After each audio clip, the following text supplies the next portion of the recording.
मेरे प्यारे कर्क राशि के दोस्तों, अपने पिछले वीडियो में मैंने आपसे कहा था कि बुध के नीच भंग राजयोग से हर पिंजरा टूट जाएगा और तू भी सिकंदर बन जाएगा। तो कर्क राशि वालों तैयार हो जाइए, क्योंकि अब अगला जो ग्रहों का परिवर्तन होने जा रहा है उसमें सिकंदर की ताजपोशी होना तय है। जी हां, अप्रैल 2026 से आपके भाग्य का सूर्य बुलंद होगा। किस्मत आपके दरवाजे पर दस्तक देगी, क्योंकि ग्रहों के राजा सूर्य अपनी सबसे शक्तिशाली उच्च अवस्था में आकर आपके कर्म क्षेत्र यानी आपके करियर के 10वें घर में एक जबरदस्त राजयोग बना रहे हैं। ये वो समय है जब पैसा, पावर, प्रतिष्ठा और कामयाबी आपके कदम चूमने को बेताब है। तो जैसा मैंने बताया कि सूर्य आपके दशम भाव में उच्च के होने जा रहे हैं, लेकिन रुकिए जरा, एक ट्विस्ट भी है, क्योंकि सिकंदर बनना इतना आसान भी नहीं भाई। सारी दुनिया से लड़ना पड़ता है। जहां एक तरफ अमृत कलश है तो वहीं दूसरी ओर एक छिपा हुआ जाल भी है। जी हां, सूर्य तो उच्च के हो रहे हैं, मगर आपके नवम भाव में शनि, मंगल और अष्टम भाव में राहु खतरनाक जाल बुन रहे हैं। इससे आपको सावधान भी रहना होगा। एक छोटी सी गलती और सब कुछ मिट्टी हो जाएगा।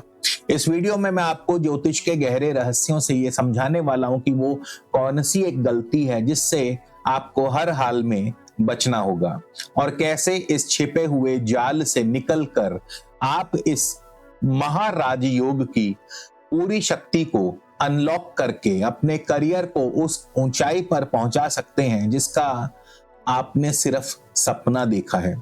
इस वीडियो को अंत तक ध्यान से देखिएगा, क्योंकि आपके आने वाले जीवन के सबसे अहम महीनों में से एक होने वाला है। नमस्कार, मैं हूं आपका एस्ट्रो दोस्त चेतन और आप देख रहे हैं स्काई स्पीक्स। दोस्तों, आगे बढ़ने से पहले बता दूं, राशिफल, गोचर फल हमेशा आप अपनी लगन राशि और चंद्र राशि दोनों से देखें, क्योंकि लगन राशि आपकी परिस्थितियां हैं, आपके रिसोर्सेज हैं, और चंद्र राशि आपकी मनोदशा। उन रिसोर्सेज का, परिस्थितियों का उपयोग आप कैसे करते हैं ये आपको चंद्र राशि बताती है। तो चलिए सबसे पहले उस कमाल के अवसर की बात करें जो यूनिवर्स आपके लिए लेकर आ रहा है। 14 अप्रैल 2026 को ग्रहों के राजा, हमारी आत्मा के कारक और हमारे मान सम्मान के प्रतीक सूर्य देव मीन राशि से निकलकर अपनी सबसे पावरफुल राशि मेष राशि में प्रवेश करेंगे। ज्योतिष में सूर्य का अपनी उच्च राशि में होना किसी भी ग्रह की सबसे मजबूत और शुभ स्थिति मानी जाती है। ये कुछ ऐसा है जैसे कोई राजा जंग जीतकर पूरे मान सम्मान के साथ अपने सिंहासन पर वापस आ रहा हो और अब उसकी ताजपोशी भी होगी। तो कर्क राशि और कर्क लगन वालों के लिए यह घटना आपके जीवन के सबसे अहम भाव यानी आपके 10वें भाव में हो रही है, और 10th हाउस यानी हमारा कर्म भाव, ये आपका करियर है, आपकी नौकरी, आपका बिजनेस, समाज में आपकी शोहरत, आपकी इज्जत, आपकी पोस्ट, आपकी प्रसिद्धि, सरकार से मिलने वाला सम्मान है। जब सूर्य, जो खुद पावर और अथॉरिटी के स्वामी हैं, अपनी पूरी ताकत के साथ इस घर में आते हैं तो ये एक असाधारण राजयोग बनाते हैं। तो इसका आपकी जिंदगी पर क्या असर पड़ेगा, बहुत आसान भाषा में समझिए। अगर आप नौकरी कर रहे हैं तो ये वो टाइम है जब आपका प्रमोशन लगभग पक्का हो सकता है। आपके बॉस, आपके सीनियर्स आपकी मेहनत को नोटिस करेंगे और सराहेंगे। आपको कोई बड़ा प्रोजेक्ट या बड़ी जिम्मेदारी मिल सकती है जो आपके करियर को नई उड़ान देगी। जो लोग सरकारी नौकरी की तैयारी कर रहे हैं या सरकार से जुड़ा कोई काम जैसे कोई टेंडर पाना चाहते हैं तो उनके लिए ये गोल्डन पीरियड है।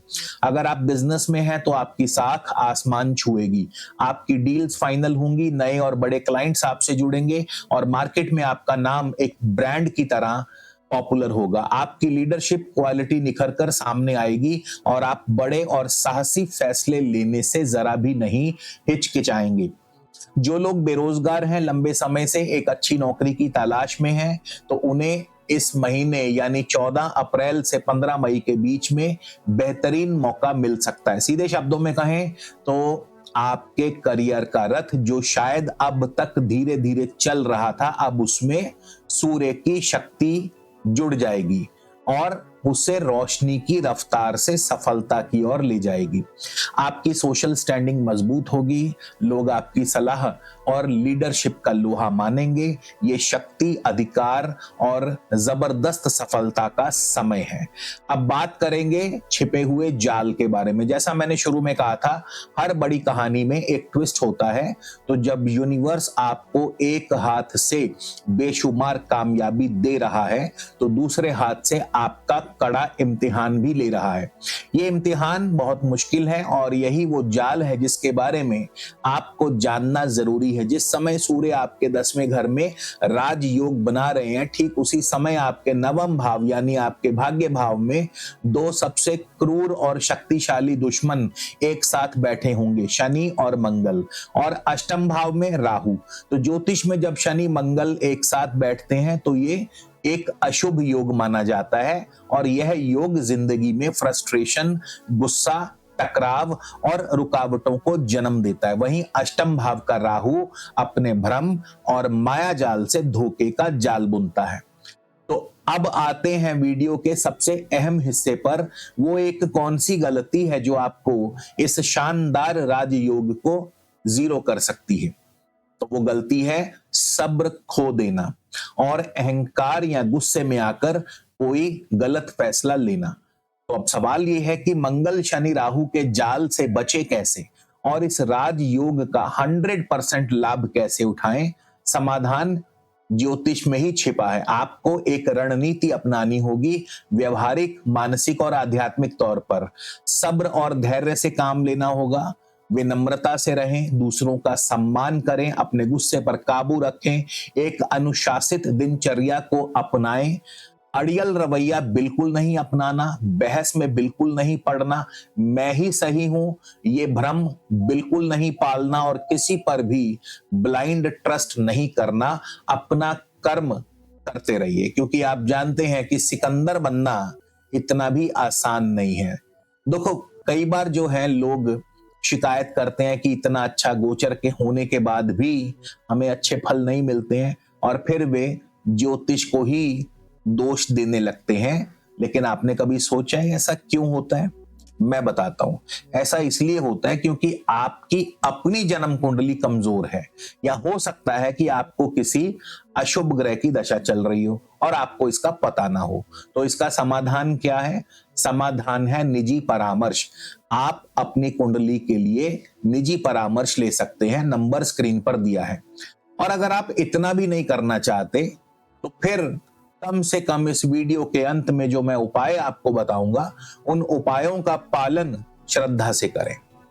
अब बात करेंगे अगले आने वाले 30 दिन के रोड मैप की, क्योंकि सूर्य सिर्फ मेष राशि में ही गोचर नहीं करेंगे, सूर्य 3 नक्षत्रों से भी गोचर करेंगे और इन 3 नक्षत्रों में सूर्य अलग अलग फल देंगे। सबसे पहले 14 अप्रैल से 27 अप्रैल तक सूर्य अश्वनी नक्षत्र यानी केतु के नक्षत्र में जाएंगे। केतु आपके इस समय दूसरे भाव में गोचर कर रहे हैं। तो इन 13 दिनों में आपके पास अचानक पैसा आएगा, कोई फंसा हुआ फंड रिलीज होगा या अचानक इंक्रीमेंट की खबर मिलेगी। आपका माइंडसेट अथॉरिटी पर आ जाएगा, आपकी वाणी में थोड़ा सा कटुता आएगी, अहंकार आएगा। तो आपको इनसे बचना है। जैसा मैं ऑलरेडी बता चुका हूं आपको, अपने किसी बॉस या क्लाइंट से बिल्कुल बहस नहीं करना है, वरना बनता हुआ काम बिगड़ जाएगा। उसके बाद नेक्स्ट फेज आएगा 27 अप्रैल से 11 मई। इस दौरान सूर्य भरणी नक्षत्र यानी शुक्र के नक्षत्र में गोचर करेंगे। अब शुक्र जो है आपके चौथे और 11वें भाव के स्वामी हैं। तो इस दौरान क्या रिजल्ट होंगे? ये आपका सबसे गोल्डन पीरियड है, क्योंकि सूर्य जब शुक्र के नक्षत्र में गोचर करेंगे तो आपको लग्जरी का फल देंगे। इस दौरान आपको अपनी कंपनी में एम्प्लॉय ऑफ द मंथ या कोई बड़ा लीडरशिप रोल मिल सकता है। मार्केट में आपकी ब्रांड रिकॉग्निशन और ज्यादा मजबूत होगी। अगर आप कोई नई लग्जरी गाड़ी या कमर्शियल प्रॉपर्टी या ऑफिस स्पेस खरीदना या बुक करना चाहते हैं तो ये समय बहुत अच्छा है। बिजनेस में आपके प्रॉफिट मार्जिन डबल हो सकते हैं। इसके बाद आएगा तीसरा और आखिरी फेज 11 मई से आगे, जब सूर्य कृतिका नक्षत्र में यानी अपने ही नक्षत्र में गोचर करेंगे। अब क्योंकि सूर्य आपके अपने नक्षत्र में है तो ये और भी ज्यादा पावरफुल हो जाते हैं और 100% रिजल्ट देंगे। आप अपने ऑफिस या बिजनेस में एक निर्विवाद नेता के रूप में उभरेंगे। आपकी डिसीजन मेकिंग और क्लैरिटी गजब की होगी। तो ये इस प्रकार से सूर्य जो है आपको फेज बाय फेज अपना रिजल्ट देंगे। अब बात करेंगे उपायों की, क्योंकि मंगल और शनि और राहु के प्रभाव से हमें बचना है, लेकिन उससे पहले सूर्य देव को अपने जरूर मजबूत करें, क्योंकि सूर्य देव पूरे 1 वर्ष के बाद अपनी उच्च राशि में आ रहे हैं। और अगर आपको इस समय सूर्य की ही दशा चल रही है तो ज्यादा से ज्यादा शुभ फल प्राप्त करने के लिए एक बढ़िया क्वालिटी का माणिक धारण करें। इसके अलावा शनि मंगल के प्रकोप को शांत करने के लिए हर मंगलवार शनिवार हनुमान मंदिर जाएं, हनुमान चालीसा का पाठ करें और इससे आपके मंगल और शनि के नेगेटिव प्रभाव कम होंगे। राहु के लिए डेली कुत्ते की सेवा करें, यानी कुत्ते को रोटी वगैरह जरूर खिला सकते हैं। अब ये जो उपाय हैं, इन उपायों से आपका जो भी कोई नेगेटिव असर होगा वो काफी हद तक शांत हो जाएगा। तो कर्क राशि वालों, 14 अप्रैल से 15 मई तक का ये समय आपकी जिंदगी का बेहतरीन मोड़ साबित होगा। ये समय आपके करियर में सफलता का सूरज उगने का है, बस आपको मेहनत से पीछे नहीं हटना। और अगर आप इस महाराज योग का स्वागत करने के लिए तैयार हैं तो फिर कमेंट में जय सूर्यदेव जरूर लिखिएगा और इस जानकारी को अपने दोस्तों, मित्रों, परिवार के साथ शेयर करें, चैनल को सब्सक्राइब करें और मुझे इजाजत दें। जय श्री राम।